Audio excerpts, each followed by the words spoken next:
나오신 청년들 좀 멀리 있어도 우리 눈으로라도 함께 인사하면 좋겠습니다. 잘 오셨습니다. 네, 잘 오셨습니다. 네, 잘 오셨습니다.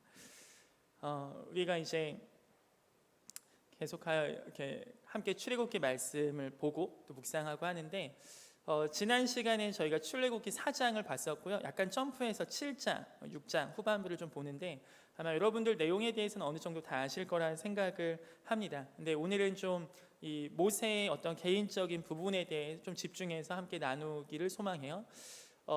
하나님께서 4장에 모세에게 이제 가라 계속 가라 하시는데 모세가 하나님 나는 이것도 그냥 저것도 말도 못하고 그러니까 이제 모세 입장에서 하나님 앞에 계속 가기 싫다는 표현을 계속합니다. 참 이런 걸 보면은 너무 성경이 고마운 책이에요. 만약에 성경이 하나님께서 모세에게 가라 했는데 모세가 예 알겠습니다 딱 그것만 있으면 우리는 평생을 정죄감 속에 삽니다. 나는 그렇게 못하는데 나 이렇게 못 사는데. 근데 모세의 실수, 모세의 이런 주저하는 모습들, 혹은 아브라함이 죄에 빠졌던 모습들, 혹은 노아가 무너졌던 모습들을 한편으로는 우리에게 이렇게 하면 안 된다는 교훈을 주는 것과 같지만 또 한편으로는 여전히 그렇게 살고 있는 우리에게 작은 위로가 되는 것 같습니다.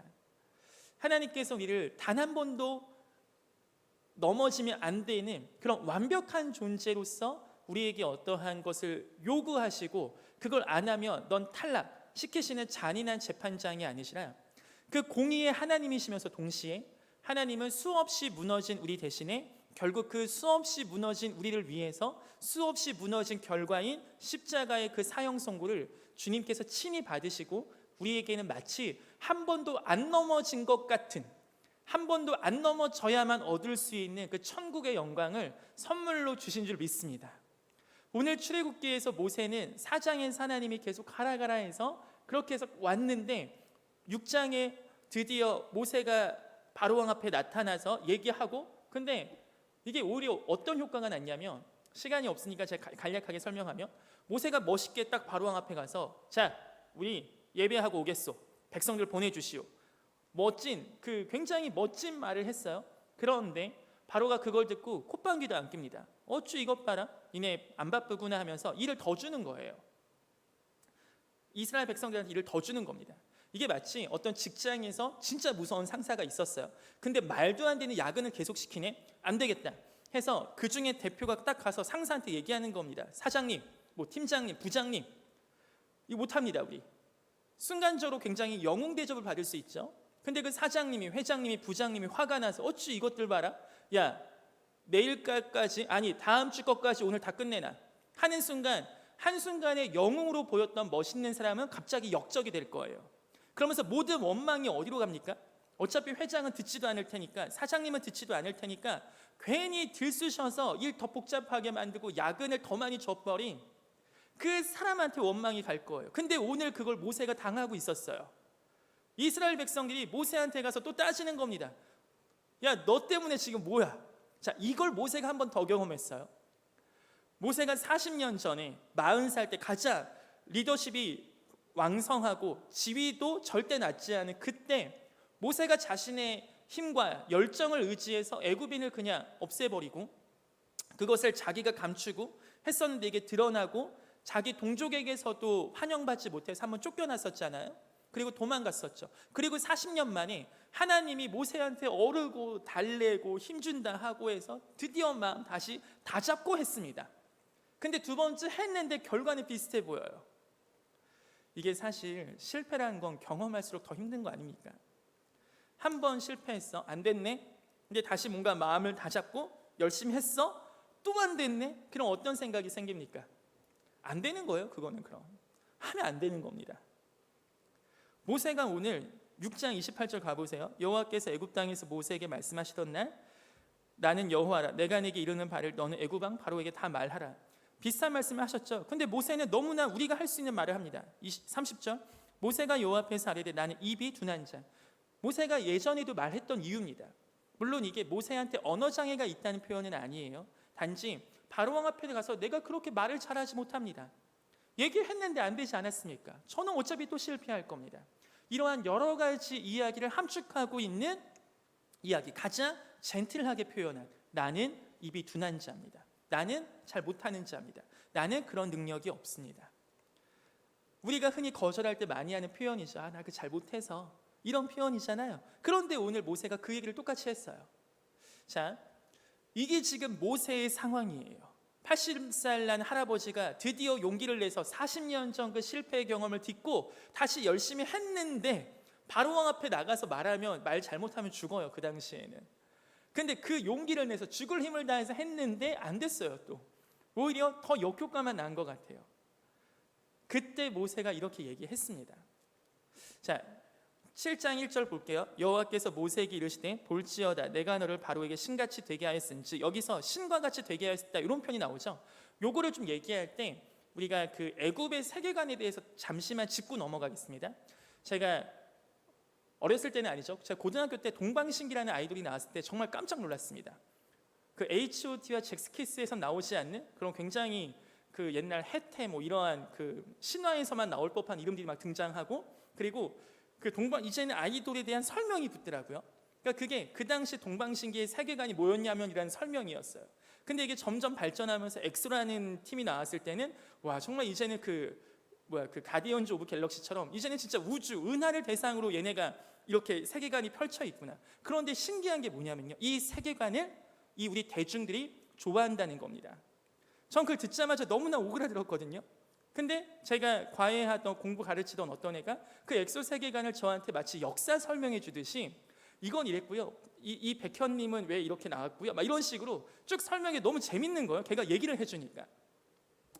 요새 세상에 이러한 세계관, 유니버스, 혹은 그 어벤져스를 통하여서 어벤져스란 영화가 만들어 놓은 세계관과 유니버스, 이러한 시스템, 이 영화와 영화가 마블이라는 어떠한 제작사에서 계속해서 세계관을 만들고 그 세계관에 우리가 동참하고 우리가 그 세계관을 계속해서 이야기를 만들어내는, 우리는 지금 사실 이 세계관이라는 말에 굉장히 쓰지 않는 말 같지만 우리의 생각에 굉장히 많이 들어왔어요.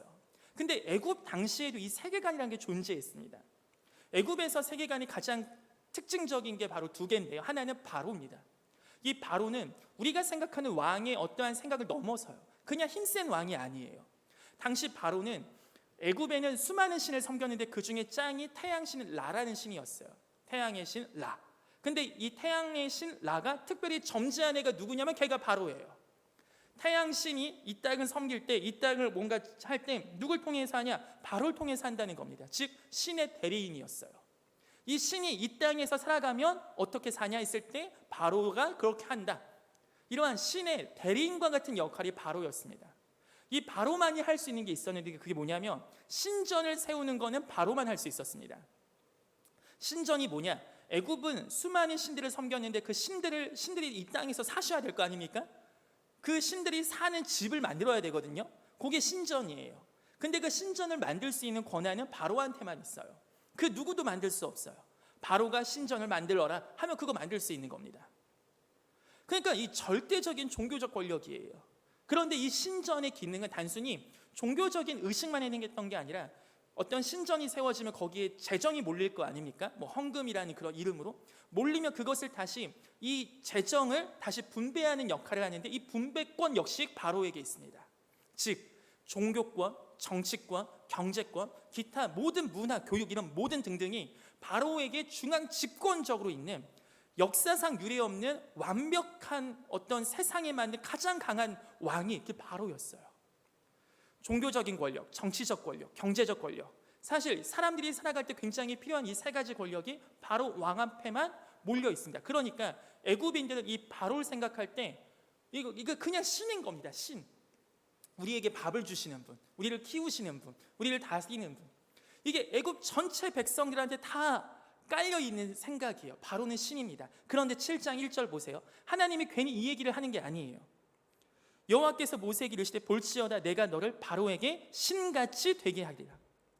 왜 이런 표현을 쓰시냐면 그 당시 사람들은 바로가 신이었거든요. 근데 그 신 같은 바로 앞에서 하나님이 모세를 신과 같이 세우겠다는 겁니다. 즉 애굽의 세계관을 하나님이 정면 도전하신다는 거예요. 니네가 세운 신의 결정체 바로, 나중에 우리 7장 13절 잠깐 가볼게요. 12절 7장 12절 보면은 어떻게 나오냐면 각 사람이 지팡이를 던짐에 뱀이 되었으나 아론의 지팡이가 그들의 지팡이를 삼키니라. 우리가 기억력이 좋으신 분들은 모세가 하나님께 떨기나무 앞에서 부름받았을 때 그 지팡이 막 이거 했던 거 기억나시죠? 지팡이 던졌는데 뱀이 되었고 꼬리를 잡았는데 다시 지팡이가 되었다. 자, 요 지팡이 사건 기억나잖아요. 요걸 바로왕 앞에 하라고 했거든요. 실제로 지금 했는데 바로왕의 부하들도 같이 해봤어요. 근데 그것도 됐대요. 근데 여기서 뭐라고 나옵니까? 그 지팡이, 모세와 아론의 지팡이가 바로의 지팡이들을 다 잡아먹은 겁니다. 지금까지는 모세가 이런 걸 본 적이 없거든요. 그냥 하나님이 광야에서 자기에게 나타나셔서 보여준 기적만 딱 봤어요. 그러니까 하나님과 나만 있는 겁니다.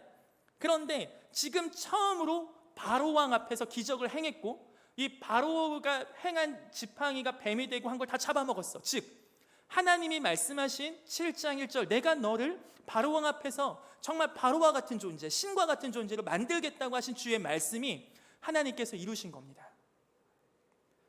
모세가 그렇게 두려워했던, 아니 그 당시 모든 백성이 두려워할 수밖에 없었던 그 바로왕 앞에서 하나님은 모세를 바로 왕보다 더 큰 신으로 만드시고, 그리고 그 하나님의 지팡이, 하나님의 사역, 하나님의 권능이 그들을 이기고 또 이길 거라는 메시지가 오늘 7장 초반부에 이렇게 나오는 부분이에요.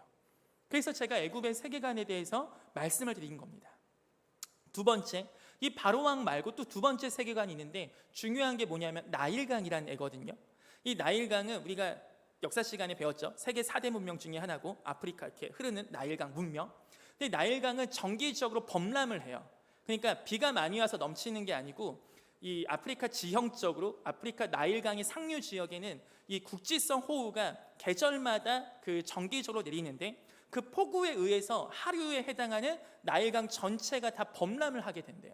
그러니까 나일강이 한번 정기적으로 범람을 하다 보니까 얘네가 범람할 때 그 물속에 있었던 흙들과 영양소들이 그 땅을 다 적시는 거예요. 그리고 그 땅이 지력, 이 영양소를 다시 회복을 하고 이렇게 계속 반복이 되다 보니까 그렇게 범람하지 않는 땅보다 나일강 주변에 범람하는 땅은 굉장히 비옥한 토지가 됐고 농사를 짓기 너무나 좋은 땅이 된 겁니다.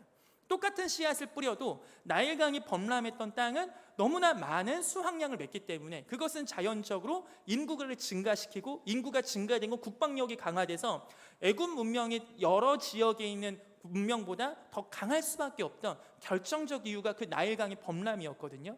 그래서 애굽인들은 그 나일강을 생명의 젖줄이다, 우리의 어머니다, 신이 주신 축복이다, 이러한 굉장히 비옥함을 자랑했던 게 나일강이었습니다. 그런데 하나님께서 모세를 통해서 첫 번째 재앙 뭘 행하십니까?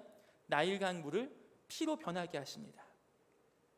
이 10가지 재앙은 제가 다음 시간 설교할 때 조금 더 강하게 얘기하겠지만 강조해서, 하나님은 단순히 야 나 이런 기적을 행할 수 있어 이런 하나님이 아니세요. 지금 모세는 지금 광야에서 신 만나고 왔다고, 바로가 그 네 신은 누구냐 했을 때 제가 떨기나무 앞에서 만난 신인데요, 바로는 야 내 신은 태양신이야, 태양신이 날 불렀어, 야 한번 신끼리 대결해볼까? 이렇게 얘기를 할 수밖에 없었어요.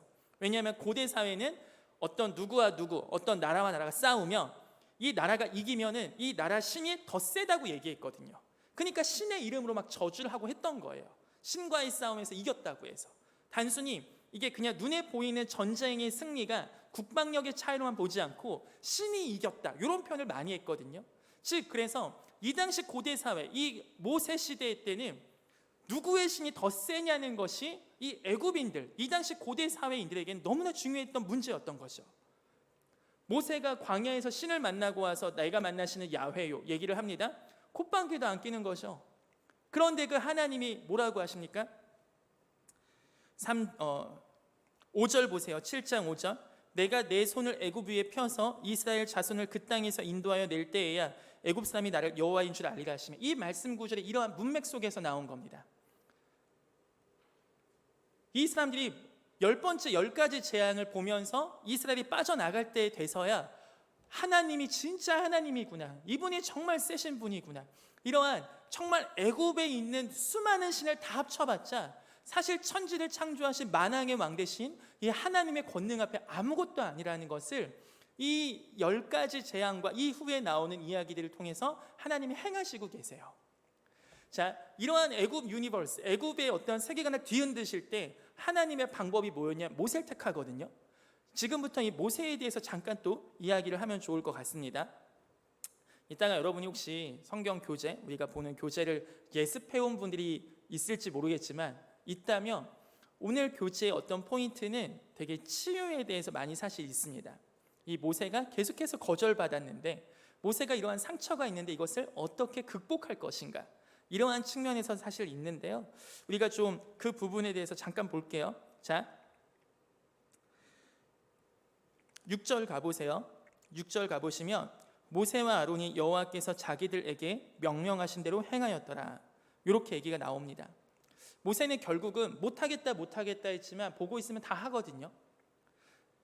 그러니까 이게 사실 이렇게 보고 있으면 우리 한가람교회 청년들도 못하겠다 하는데 다 하는 것 같아요. 예배 나오는 거 힘들다 하는데 뭐 항상 2시 언저리에도 나오는 청년들 볼 때마다 참 마음 가운데 기분이 좋습니다. 얼마나 그 길 걸음이 힘들었겠어요. 그 점심 드시고 일어나서 나올 때 얼마나 고민을 많이 했겠어요. 근데 그 순간순간들 하나님께서 못하겠다 하시면 하나님이 그렇게 하나씩 하게 다 하신다고요. 그런데 오늘 모세에게는 사실 아까 말씀드렸던 그 상처와 그 다음에 그러한 자기 안에 있었던 거절 감정, 하나님이 계속 하라고 하시는 거 너무나 하기 싫은 그런 마음들 복합적으로 있는 부분이 있죠. 여러분에게 제가 질문 하나 해보겠습니다. 여러분은 상처가 있으십니까? 모세와 같이 이러한 거절 감정이 있으셨는데 이러한 상처가 너무 진해져서 무슨 일을 할 때마다 나는 입이 둔한 자입니다, 나는 못합니다, 나는 할 수 없습니다, 이렇게 얘기할 수밖에 없는 상처가 있으십니까? 만약 있으시다면 정말로 하나님의 사랑이 우리 상처 있다 고백하는 모든 청년들 가운데 있기를 축복합니다. 그리고 사람인 이상 상처가 없는 분들은 정말 특별한 거라고 전 생각하고요. 사실 모두에게 어느 정도의 상처는 있을 거라 생각해요. 그런데 이 상처가 있는 분들한테 말씀드렸을 때 되게 조심스러운 것 중에 하나는 야 그거 이겨내 라는 말 사실 하면 안 되는 말인 거죠. 힘이 안 나는 사람한테 야 힘내 라는 말보다 사실 무책임한 말이 어디 있겠습니까? 힘내서 힘나라면 그건 힘든 게 아닌 거죠. 야 상처 이겨내, 알겠어 이겨낼게요 하면 그건 상처가 아닌 거죠. 그런 말이 안 통하는 게 상처잖아요. 아무리 극복하려고 애를 써봐도 안 되는 게 상처잖아요. 치유가 정말 됐으면 좋겠는데 안 되는 게 상처잖아요. 갑자기 비 내리는 날 내 눈에서 눈물이 따라 흐르는 그런 게 상처잖아요. 갑자기 슬픈 음악이 들릴 때 갑자기 5만 가지 생각이 다 드는 거, 주체할 수 없는 감정의 분노가 올라오는 거, 내 힘으로 안 되는 거, 다 그런 게 사실 우리의 힘으로 안 되는 그거잖아요.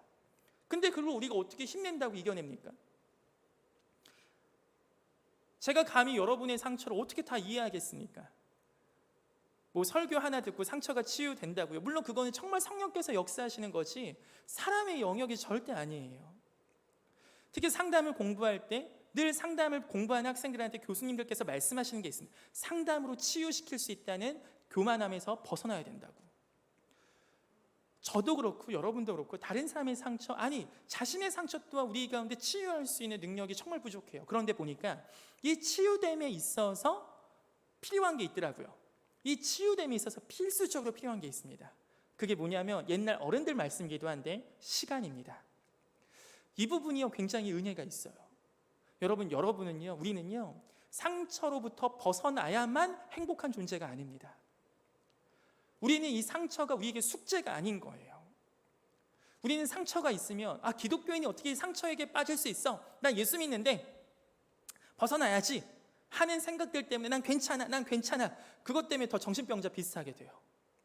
어디 가서 얘기하지 못하고 어디 가서 편하게 나누지 못하고 교회에선 난 괜찮아야 되니까 그것에 나도 모르게 학습돼서 누가 얘기하지 않아도 내 마음은 썩어 문드러지는데 어디 가서 얘기할 데도 없고, 그러면서 나는 정말 성경에 나온 회칠한 무덤같이 겉으로는 시멘트 칠을 해서 반들반들한데 내 마음은 정말 시체가 썩는 것 같이 너무나 힘든 그러한 상황들 속에 우리는 살아갈 수도 있습니다.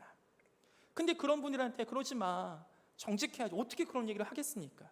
그분이 그러고 싶어서 하겠습니까? 정말 힘든 걸 어떡합니까? 얘기해봤자 안 된다는 걸 너무나 내 삶에 익숙하게 된데 어떻게 얘기를 하겠냐고요. 그런 분한테 야 상처는 나눠야 회복이 돼, 나눠봐, 내가 들어줄게, 이런 얘기가 통하겠냐고요. 그렇게 해서 통하시고 풀리면 그 상처 아니라니까요. 진짜 우리가 그런 힘듦이 우리가 있을 수 있다고요. 저한테도 있을 수 있고 우리 이곳에 앉아 계시는 여러분들에게도 있을 수 있습니다. 이 부분에 대해서 오늘 잠깐 나누고 넘어갈게요. 아까 말씀했지만 치유에 꼭 필요한 건 시간이에요. 즉 뭐냐면 우리는 기계가 아닙니다. 상처를 꼭 벗어나야 되는 기계가 아니에요. 몇 번 세팅 띡띡띡 누르면 나 상처 치유됐네 할 수 있는 사람들이 아니에요. 이 부분이 바로 하나님의 인격이 개입되는 부분입니다. 시간이 필요해요. 우린 기계가 아니에요. 그 상처로부터 우리가 벗어나고 그 상처로부터 회복이 되고 치유가 되는 그 순간들 속에 하나님은 모세에게 40년의 시간을 기다리셨습니다. 상처 받자마자 하나님이 나타나서 모세야 그걸로 벗어나 하지 않으셨어요. 그가 힘들면 힘든 시간을 주셨습니다. 그가 어려워하면 그가 어려워하는 시간을 허락하셨습니다. 베드로에게 예수님을 부인할 수 있는 권리를 주셨습니다. 아담에게 선악과를 먹을 수 있는 권리를 주셨습니다. 그들에게 그러한 시간들, 하나님으로부터 뭔가 멀어지는 것만 같은 그러한 시간들 속에 하나님은 하나님의 시간에 찾아가시고 하나님의 때에 찾으셔서 그 시간들 속에 고통했던 모세의 상처와 어려움들 속에서 하나님은 그 모세를 만나주시고 회복시켜 주십니다. 이러한 은혜가 우리 사랑하는 청년들에게 함께 있기를 소망합니다. 우리가 벗어날 수 없는 어떠한 사건과 우리가 벗어날 수 없는 여러 가지 상처들로 인해 우리가 제한되고 우리가 넘어가지 못하는 그 속박되는 그 영역이 분명히 누구나 다 있을 거예요. 특히 청년들 정도 되면. 근데 여러분들의 삶 속에 그러한 것이요, 한 가지 소망하기에는 이것이 정말 하나님의 선물이라고 깨달아지는 또 은혜가 있었으면 좋겠어요. 사실 이 말도 진짜 힘든 말이거든요. 이게 상처가 왜 선물이에요? 네가 당해봤어요? 얘기하면 할 말 없습니다. 제가 다른 곳에서 사역했을 때 어떠한 청년과 대화를, 이 청년은 아버지가 정말 열심히 교회 생활을 하셨고 신앙생활을 하셨던 너무나 귀하신 분이신데 간암으로 돌아가셨어요. 이 청년이 정말로 아버지의 회복을 위해서 기도 많이 했습니다. 그리고 정말 하나님께 기도 많이 하고 정말 그걸 통하여서 정말 신앙도 많이 좋아졌어요. 그런데 결국 아버지는 돌아가셨습니다. 이게 이 청년한테 씻을 수 없는 상처였습니다. 누구한테 상처받았냐면 하나님께 상처받았습니다. 하나님 왜 우리 아빠는 안 고쳐주세요? 나 그렇게 열심히 기도했잖아. 아니 우리 아빠, 아니 엄마, 우리 할머니 얼마나 그렇게 열심히 기도했어요. 매일 새벽기도, 금요기도 저도 그렇게 갔었잖아요. 그런데 왜 안 이 상처의 시간, 이 힘든 시간이 그 청년에게 1년에서 2년, 아니 사실은 지금도 어쩌면 계속될 수 있겠죠. 이 청년은 기도 제목 얘기할 때마다 기도 잘 못하겠어요. 왜? 이런 그래 해서요. 아까 제가 말했던 그 이유입니다. 기도해봤자 뭐예요? 이 청년한테 안 돼, 그래도 기도 어떻게 얘기를 하겠어요? 사실 쉽지 않다고요. 그런데 어느 날 이 청년이 갑자기 선교를 간대요. 이 청년이 이렇게 고백을 합니다. 제가 어느 한 민족을 봤는데요, 제가 그동안은 아버지가 돌아가신 게 저한테 상처밖에 안 됐거든요. 그런데 그 민족을 보고 그 민족의 아이들을 보고 그 민족을 위해서 기도하는데요, 그 민족이 너무 저 같더라고요. 아버지를 잃은 채 아버지가 없는 그러한 상황 속에 살아가는 것 같은 그 민족이더라고요. 그래서 이 세상에 그 누구보다 제가 그 민족 더 잘 안아줄 수 있을 것 같아요. 진짜 영적인 아버지를 잃어버린 고아 같은 그 민족을, 정말 아버지를 잃어봤고 아무리 기도해도 돌아오지 않는 그 아버지 때문에 상처받았던 제가 그 아이들, 그 민족 상처 잘 보듬어 줄 수 있을 것 같아요. 그러면서 지금 선교지 나가 있어요. 그 청년이 이러한 고백을 했습니다. 제가 아버지를 잃고 아버지가 돌아가셨을 때 이해되지 않던 것들이 제가 가장 힘든 그 순간에, 저와 같은 힘든 순간에 빠져있는 그 민족을 바라봤을 때 조금씩 깨달아지기 시작했다고요. 이 상처의 이야기를 하고 마음 상함의 이야기를 하고 거절의 이야기를 하는 건 정말 힘든 부분입니다. 왜냐하면 이 청년이 이렇지만 여러분도 이게 아니거든요. 그러니까 무슨 얘기냐면요, 하나님은요 이 청년을 회복시킨 방법과 획일적으로 여러분을 회복시키지 않으세요. 이 청년을 치유하신 방법대로 이대로만 하나님은 여러분을 회복시키지 않으신다고. 왜? 하나님은 우리 모두를 회복시키실 수 있는 분이시기 때문입니다. 왜? 하나님 우리를 다 다르게 만드셨기 때문입니다. 하나님은 여러분의 삶에, 여러분의 타임라인에, 하나님의 정확한 타임라인에 개입하셔서 이 청년에게 도저히 인간 신은호는 뭐라고 위로도 못 해주겠는 그 상황 속에 하나님의 방법으로 그 청년의 마음을 회복시키시고 치유하신 것처럼 정말 여러분의 마음 가운데 있는 힘든 부분들을 모세에게 나타나신 것처럼 나타나셔서 회복시켜 주시고, 그때가 지금인지 모르지만 하나님의 때에 그 은혜를 주시기를 간절히 기도합니다. 제가 그거에 정말 기도하는 거예요. 정말 그 부분이 저의 하나님 앞에 이 모세 이야기를 보면서 드리는 기도입니다. 마지막입니다. 모세에게 보내신 분이 누구시냐면 이 하나님이시거든요. 모세는 벌써 몇 번 거절 당했잖아요. 거절 감정이 있잖아요. 근데 여러분 중에 혹시 모세 할아버지한테 가서 그 얘기하실 수 있겠어요? 모세 그래도 좀만 힘내서 다시 바로 앞에 가세요. 얘기할 수 있겠어요? 사실 우리보다 모세 할아버지가 훨씬 더 열심히 했거든요. 우리가 하기 힘든 건 진짜 한 거예요. 근데 안 된 거거든요. 그러니까 무슨 얘기냐면 선교지를 가셨어. 근데 선교지에서 잘 사역이 안 되고 힘들어서 쫓겨나셨어. 근데 또 다시 힘을 내셔서 가셨어. 근데 또 안 돼서 또 나오셨어. 이분에게 다시 선교지 가실 수 있다고 얘기하실 수 있는 분 누구 계시냐고 지금. 우리보다 더 큰 헌신을 하셨고 우리보다 더 귀한 사역과 순종을 이미 하셨어요. 그런데 계속된 실패가 있는 거죠 지금. 우리에게 이런 자격이 없거든요. 그런데 하나님은 이 자격이 있습니다. 모세는 2번, 3번 거절받았잖아요. 하나님은 몇 번 거절당하셨습니까? 모세는 바로왕 앞에서 그렇게 쫓김당하고 이스라엘 민족들에게서 쫓김당했잖아요. 근데 하나님은 모두에게서 버림받으신 가장 약한 모습, 어린 양의 모습으로 도살당하셨습니다. 그것도 아무것도 아닌 우리들 앞에서, 아무것도 아닌 인간들 앞에서 그 세상을 다 만들었다 하신 그 신께서 가장 잔인하고 저주스러운 방법이 십자가 사형틀에서 거절당하셨어요. 아담에게 거절당하시고 노아에게 거절당하시고 모세에게 거절당하시고 바로에게 거절당하시고 수많은 사람들에게 거절당하시고 마지막 끝 본디오 빌라도에게 거절당하시고 헤롯에게 거절당하시고 베드로에게 거절당하시고 가룟 유다에게 거절당하시고 저에게 거절당하시고 여러분이 거절하셨던 그 하나님은 보내실 자격이 있습니다. 마지막으로 우리의 마음에 있는 상처 위에 하나님의 상처가 보이길 소망합니다. 이 표현이 사실은 굉장히 위험한 표현이에요.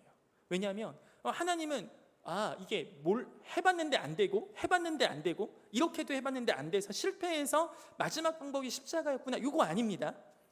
하나님은 태초부터, 아니 그 전부터 우리의 죄악과 우리의 십자가 모든 사역을 다 씌우실 것까지 이미 하나님의 계획과 작전 가운데 있는 절대적인 하나님의 사역입니다. 이렇게 해봤는데 안 됐네, 저렇게 해봤는데 안 됐네, 이렇게만 하나님이 여러 가지 방법 해보다가 막혀서 간 게 아니라고요.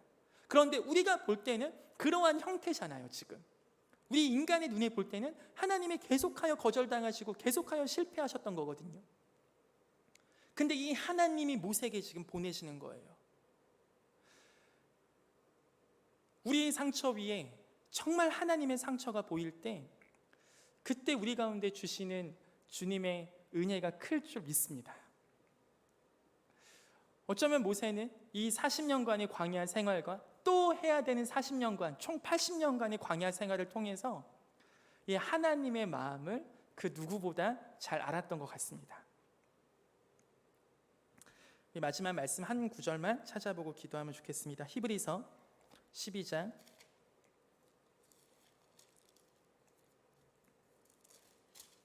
2절입니다. 히브리서 12장 2절. 우리 함께 읽어보겠습니다. 시작. 믿음의 주요 또 온전하게 하시는 이인 예수를 바라보자. 그는 그 앞에 있는 기쁨을 위하여 십자가를 참으사 부끄러움을 개의치 아니하시더니 하나님 보좌 우편에 앉으셨느니라. 히브리서는 고통당하고 있던 초대교회 백성들에게, 초대교회 교인들에게 이 리더십들이 쓴 편지거든요. 이 편지를 썼을 때 고통과 고난당하고 있었던 그 교인들에게 히브리서 11장은 뭐라고 얘기하냐면 수많은 의인들을 얘기하면서 우리와 비슷하고 우리보다 더 심각한 고난을 당했던 그들도 이 길을 따라갔다. 근데 그 끝판왕이 누구시냐면 예수님이라는 겁니다. 의인의 고난, 정말로 우리 믿음의 사람들이 계속하여 당해야 될 고난과 상처와 여러 가지 어려움이 있잖아요. 그런데 이것의 끝판왕이 바로 예수님이신데, 이 고난을 당하고 있고 상처가 있고 어려움이 있는 우리가 바라봐야 될 분이 누구냐면, 우리의 상처가 아니고 우리의 이것이 아니고 예수님이라는 거예요. 예수님을 바라볼 때 우리가 이걸로부터 자유케 된다는 겁니다. 아까 말씀드렸던 이 치유에 있어서 꼭 필요한 것, 시간이라고 말씀드렸죠. 정말 필요한 것이 또 있어요. 그게 뭐냐면 내가 이 상처를 놓아보는 겁니다. 내 의지의 영역으로, 내 결단의 영역으로 내가 한번 치유해 봐야지를 넘어서서 정말 하나님께 이것을 내어드리고 하나님 앞에 나아가는 그러한 시간이 우리 청년들에게 있기를 소망합니다. 자, 이 이야기를 할 때 한 가지 제가 덧붙이는 게 뭐냐면, 혹시 우리 청년들 중에 이러한 정신적인 어려움 때문에 우울증 약이나 혹은 불면증으로 인하여 수면제를 이용하시거나 이것에 대해 혹시나 마음 가운데 어려움이 없으시길 소망합니다. 특별히 그러한 어떤 정신적인 정서적인 부분에서의 어려움은 우리가 육체적으로 감기가 왔을 때 감기약을 먹어야 되는 것처럼 우리가 그렇게 정서적인 어려움이 누구나 찾아올 수 있어요. 특히 목사님, 사모님들 또한 요새 그러한 어려움들 때문에 공황장애라든지 그러한 것들 때문에 그러한 의료기관과 의약품을 이용해서 회복되시는 분들도 많습니다. 그것이 절대 잘못된 게 아닙니다. 믿음 없는 행동이 아니세요. 여러분이 그것들을 통해서도 회복되면 그건 역시 하나님께서 주신 은혜입니다. 그래서 여러분들 안에 그러한 불편함이 없었으면 좋겠습니다. 다 덮어두고 기도만 해, 그럼 다 나, 병원 가지 마, 이런 얘기 아니에요. 여러분 안에 그렇게 정서적으로 힘든 부분이 있을 때 그런 도움을 받는 것 중요하고 좋습니다. 하지만 거기서 멈추지 말고 단순히 상처가 났네, 나 이제 괜찮아, 졌네가 여기서 끝나지 않았으면 좋겠어요. 아까도 말씀드린 것처럼 이 상처를 통하여 하나님께서 주시는 특별한 은혜가 정말 있을 줄 믿습니다. 우리는 모르는, 그리고 그 은혜는 진짜 찐 은혜예요. 세상이 뺏어갈 수 없는 은혜예요. 제가 말씀드렸던 토마스 선교사님, 조선 대동강에 오셔서 처음으로 제너럴 셔먼호 타고 왔다가 신미양요 때 그 참수당하신 선교사님 계시거든요. 웨일스 출신의 그분 선교사님이 조선 땅에 올 때 이 이야기 듣고 왔어요. 그분은 선교사를 포기했던 분입니다. 중국에서 아내도 죽고 자기 딸도 죽고 해서 다 죽었어요. 그리고 자기 선임 선교사와 틀어져 갖고 선교단체 나왔어요. 그리고 그냥 통역을 통해서 살아가시던 분인데, 이분에게 어떤 친구가 와서 이 얘기를 해줬어요. 그분은 중국에서 사역했던 선교사였거든요. 중국 선교사인데 중국을 위해서 하다가 안 되고 실패하고 그냥 선교사 타이틀 다 떼고 통역사로서 살던 토마스 선교사에게, 아니 토마스라는 한 아저씨에게 아내도 죽고 딸도 죽고 그 외국인에게 누가 와서 얘기하는 겁니다. 조선은 교회가 없다. 조선엔 성경이 없다. 예수 믿는 사람이 없다. 누군가는 가야 된다. 그 이야기가 토마스 선교사 마음에 성령의 불이 임해서 정말로 토마스 선교사가 자신의 생명을 다해 그렇게 조선의 땅 가운데 와서 복음을 전했던, 성경을 나눠주셨던, 하나님의 은혜는, 하나님의 어떠한 역사는 우리가 생각하는 것처럼 나이스하게만 흘러가지 않을 수 있어요. 여러분이 불편해하고 여러분이 어려워요. 그 상처난 그 부분에서 아무도 건들 수 없는, 아무도 만질 수 없는 그 영역을 하나님께서 의도적으로 만드시면서, 의도적으로 만지시면서 여러분에게 그렇게 회복시켜 주시고 은혜를 주신다면, 이러한 하나님이 여러분에게 너무나 힘들겠지만 또 동시에 하나님만이 하실 수 있는 그 치유 사역이 우리 청년들 가운데 정말 은혜 가운데 있기를 소망합니다. 그리고 마지막 또 한 가지, 마지막 얘기해서 죄송해요. 다 알아. 근데 왜 안 될까요? 다 알아. 근데 왜 치유가 되지 않을까요? 제가 보니까 현대 우리 그리스도인들에게 절대적으로 부족한 게 있거든요. 그게 뭐냐면 기도예요. 너무 기도 안 해. 하나님이 치유할 시간조차 주시질 않아. 너무 바쁘니까. 그러니까 기도 안 해 진짜. 그냥 요새 그리고 큐티가 너무 쉽게 잘 돼 있는 어플리케이션이 너무 많아요. 그러니까 내가 출퇴근을 하면서도 할 수 있는 겁니다. 그냥. 근데 그러다 보니까 찬양 듣고 그냥 그렇게 하는 걸로 난 했다 쳐요. 예전처럼 산기도 가서 그 무릎 막 바위 돌 막 엄청 찝히고 막 기도실 들어가서 기도하고 이러한 시간 우리 가운데 절대적으로 부족해요. 보니까. 그러니까 기도하면서 성령께서 우리 가운데 그런 또 은혜를 주시거든요. 이러한 설교 시간 때만이 아니라, 그러니까 이게 같이 가야 돼요, 사실. 그래서 중요한 것 중에 하나가 진짜 같이 기도해야 돼요. 같이 기도. 제가 대학생 때부터 늘 좋아했던 게 뭐냐면, 진짜 힘든 친구도 있으면 내가 해줄 수 있는 건 기도밖에 없어 하고서 1시간 동안 계속 기도해 주는 겁니다. 너 좋아하는 찬양 뭐야? 기타 쳐주면서 1시간 동안 내내 그냥 걔랑 둘이서 같이 기도하는 거예요. 회복되는 건 주님께서 하실 거고 제가 어떻게 말로 회복시키겠습니까? 친구가 우울증 걸려서 찾아온 적이 있어요. 고등학교 친구가, 제가 포항 한동대인데 걔는 서울에서 혼자서 찾아온 적이 있어요. 우울증 걸려서. 근데 어디 얘기할 데 없다고 왔더라고요. 걔한테 해줄 수 있는 말이 뭐가 있겠어요? 그냥 걔하고 2박 3일 내내 3시간씩 기도하는 것밖에 없었어요. 근데 그게 그냥 제가 해줄 수 있는 유일한 거였죠, 그 당시에는. 근데 그 시간이 그냥 저한테 너무 좋았어요. 제가 어제는 어떤 다른 교회 청년부 예배를 갔는데, 그 교회는 토요일날 오전에 예배합니다. 대단하세요, 그 교회. 근데 그 교회는 이제 6명 딱 모여 계시더라고요. 너무 저는 사실 교회 더 작은 교회를 갈수록 너무 은혜 받아요. 그치, 엄청 제가 어느 날 한 중국 분들 모이신데 잠깐 가봤거든요. 거기 7분 앉아 계신데 반주 아무것도 없어. 거기는 예배를 어떻게 하냐면, 한 분이 갑자기 딱 일어나서 모르는 말로 왕왕왕 하시면 다 같이 하는데 소리가 엄청 커요. 저희 악기 소리 다 합친 것보다 훨씬 커요. 목이 터져라 찬양하세요. 7분이 무반주로 그냥. 그걸 1시간 내내 하시더라고요. 똑같은 찬양을 1시간 내내. 그런데 다 우시면서. 여러분의 삶에, 우리의 삶에 지금 하나님이 치유하시는 시간을 지금 내어드리고 있습니까? 기도와 말씀 외에, 기도 외에는 이런 유가 나갈 수 없다고 하셨거든요.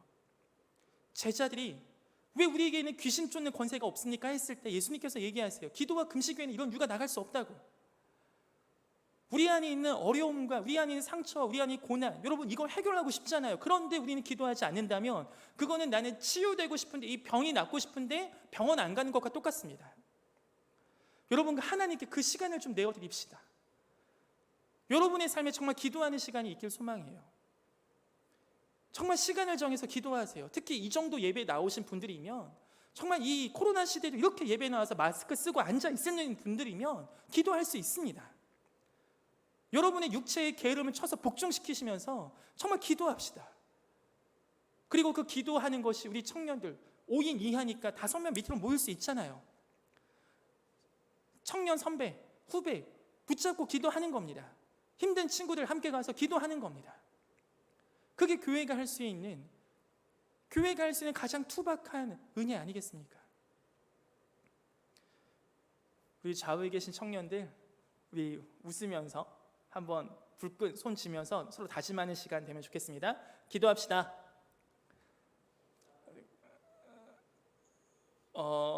투지가 보이지 않아. 자, 이렇게 얘기하겠습니다. 내가 당신을 위해 기도해 주겠습니다.